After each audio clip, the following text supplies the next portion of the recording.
What is it that truly defines a great man? What qualities set them apart from the ordinary? And what impact do they leave on the world? This profound question echoes through the ages, resonating from the pages of countless books written about leaders, thinkers, and revolutionaries.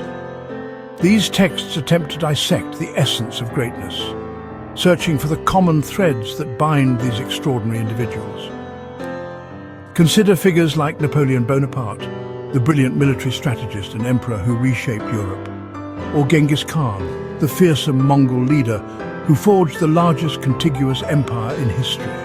It's a big question, a question that stretches beyond the confines of individual lives, encompassing the very nature of influence and legacy. It's a question that demands exploration and careful consideration. But today, let's embark on a journey to try to answer it together. Let's delve into the lives and actions of those who have left an indelible mark on the world. What does it truly take to change the world? What are the key ingredients that transform ordinary individuals into agents of profound change? Imagine standing before a giant mountain, its peak shrouded in mist, its slopes a daunting challenge. Some people see it and are immediately overwhelmed, choosing to turn away and seek easier paths. They are daunted by the sheer scale of the challenge. But a select few, individuals like Napoleon and Genghis Khan, possess a different kind of vision. They look at that mountain, not with fear, but with a burning desire to conquer it and decide to climb it. They are driven by an unwavering ambition to reach the top, to achieve their goals, no matter how arduous the journey may be. That unwavering determination, that refusal to back down in the face of adversity, is what sets them apart and etches their names into the annals of history. When we talk about changing the world, we're not simply referring to superficial alterations or minor adjustments. We mean leaving a lasting impact, making a difference so profound and transformative that its effects resonate through generations, ensuring that everyone remembers it. Napoleon and Genghis Khan, despite their vastly different backgrounds and approaches, both achieved this level of impact in their own unique and often controversial ways, shaping the course of history across hundreds of years apart. So with that in mind, let's set off on this story, this exploration of greatness and its consequences. We'll delve into the lives of these men, examining their motivations, their strategies, and the challenges they overcame as they climbed their own mountains of ambition. Ultimately, we aim to uncover the timeless lessons that their lives offer, providing insights into the nature of leadership, the pursuit of greatness, and the enduring power of human ambition. Napoleon was born on a small island called Corsica. He grew up fast, learning about soldiers and battles before he was even a teenager. He became the leader of France, a country in Europe, and led his people across many lands. Genghis Khan was born even longer ago on the wide, cold grasslands of Mongolia. His real name was Temujin, but he became known as Genghis Khan, which means universal ruler. He united fierce tribes and became the leader of one of the biggest empires ever. Why do we compare them? Because both started with almost nothing. They didn't have fancy castles or gold when they were kids, but they both dreamed bigger than anyone could imagine. Think of them as two kids who wanted to build the tallest sandcastle, but instead of sand, they used armies, ideas, and courage. Napoleon wanted to rule Europe. He looked at the map and saw places he could make better, or at least make his own. It's like a kid looking at a blank piece of paper and wanting to draw the biggest picture ever. Genghis Khan wanted to unite his people. Mongolia was full of tribes fighting each other. He dreamed of everyone working together like pieces of a puzzle that finally fit. Then he looked beyond, wanting to connect the whole world. Big dreams can be scary. Both men had people tell them, "You can't do that. It's impossible." But they didn't listen. They kept going, step by step, even when it was tough. Their dreams didn't just change their own lives. They changed the lives of millions of people and shaped countries, laws, and even the way we think. Napoleon Bonaparte, a name synonymous with military genius and strategic brilliance, understood a fundamental truth about leadership. It wasn't just about giving orders or commanding armies from a distance. It was about fostering a sense of unity, a shared purpose that bound his troops together. He knew that a divided army was a weak army, and that true strength came from the collective will of his soldiers. He talked to his soldiers not as a distant commander, but as a fellow human being. He understood their fears, their hopes and their dreams. He ate with them, sharing their meager rations and enduring the same hardships. This simple act of camaraderie built trust and loyalty, forging a bond that transcended rank and status. And most importantly, he led them from the front, exposing himself to the same dangers and risks as his men.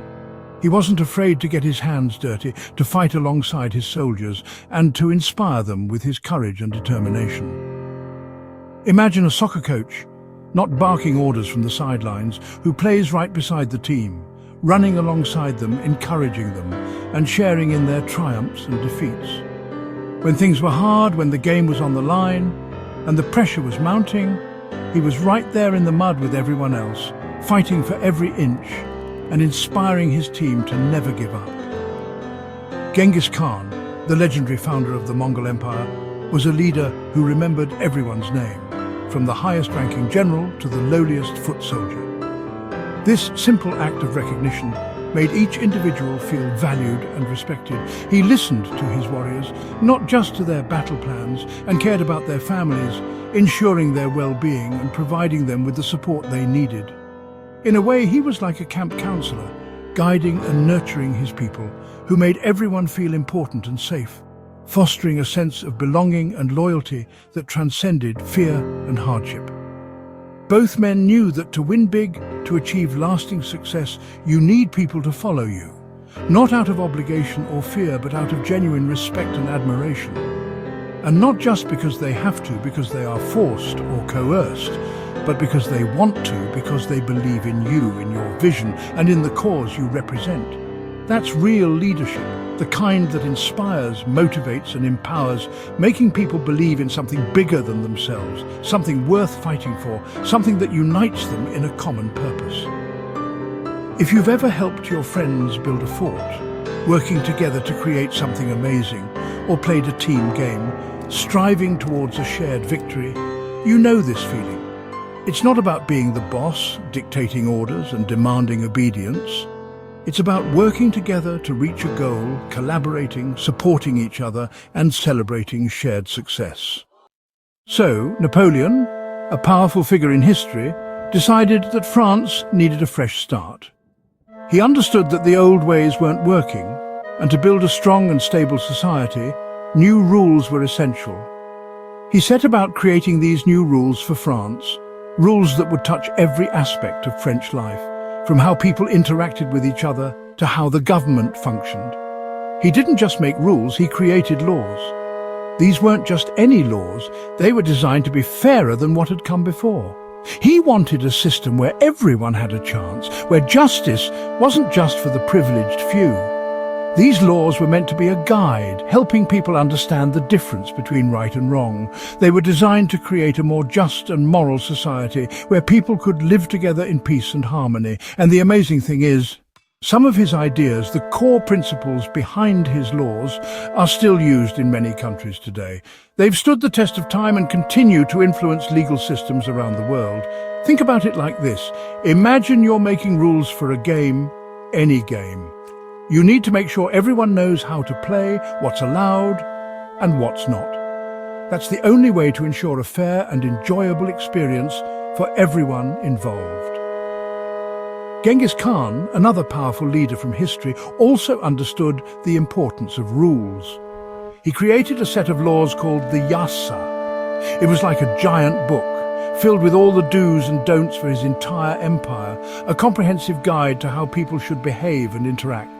He wanted everyone, no matter how rich or how poor, no matter their social standing, to follow the same laws, to be held to the same standards. This was his way of creating a unified and just society. New ideas, the kind that shape societies and change the world, can be like seeds. You plant them, nurture them, and watch them grow into strong, resilient trees.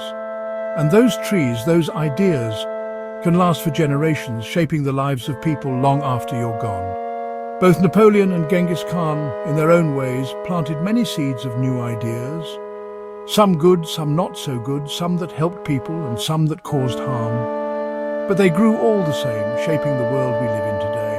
So the next time you see rules posted at school or hear about the rules you need to follow at home, remember that someone, somewhere, made those rules to help everyone get along, to create a more peaceful and harmonious community. That's what these leaders, Napoleon and Genghis Khan, tried to do in their own big and impactful ways, shaping empires and influencing the course of history. Let's talk about battles, but not in a scary way. Napoleon was like a chess player. He moved his soldiers around the map, planning ahead and thinking about every move. He tried to outsmart his enemies, not just outfight them. Genghis Khan used speed and surprise. His warriors rode horses faster than anyone else. It's like playing a game of tag, where you're so quick no one can catch you. He used clever tricks to win, even when he had fewer people. Both leaders lost battles too. They made mistakes and had to learn from them, but they didn't quit. They always tried again, using new ideas each time. Winning isn't just about being the strongest. Sometimes it's about being the smartest, the fastest, or the one who learns the most from losing. We still tell stories about Napoleon and Genghis Khan because they help us understand people and choices. When you hear about someone who never gives up, it's a little like hearing about these two leaders. Their stories show that anyone can start small and do something big. You don't have to be born rich or famous. What matters is what you do, how you treat others, and how you use your ideas. Also, their mistakes teach us too. Sometimes doing big things can hurt others. It's important to remember to be kind, even when you're strong or smart. Learning history is like looking in a mirror. We see ourselves and we get to decide what kind of people we want to be. So why learn about these old stories? Because they help us make choices today. When you work with friends, solve problems, or dream big dreams, you're a little bit like Napoleon or Genghis Khan. Thinking about their lives helps us ask, what would I do? Would I be a good leader? Would I help others? Would I be brave enough to try something hard? History is full of stories, but it's also full of lessons. The world changes because people dare to do things differently. Sometimes they make mistakes, but sometimes they change things for the better. Remember, all the pictures and videos you see about these leaders should be simple, fun, and free to use. That way everyone can learn together. Now it's your turn to think big. What kind of leader would you like to be? If you had a dream as big as Napoleon or Genghis Khan, what would you do with it? Would you build something new, help others, or come up with rules that make life better for everyone? The world is still full of mountains waiting to be climbed. Maybe one day someone will tell stories about you and the dreams you chased. So don't be afraid to ask questions. Try new things and work with others to make something amazing. History is not just about the past, it's about what comes next. What would you like your story to be?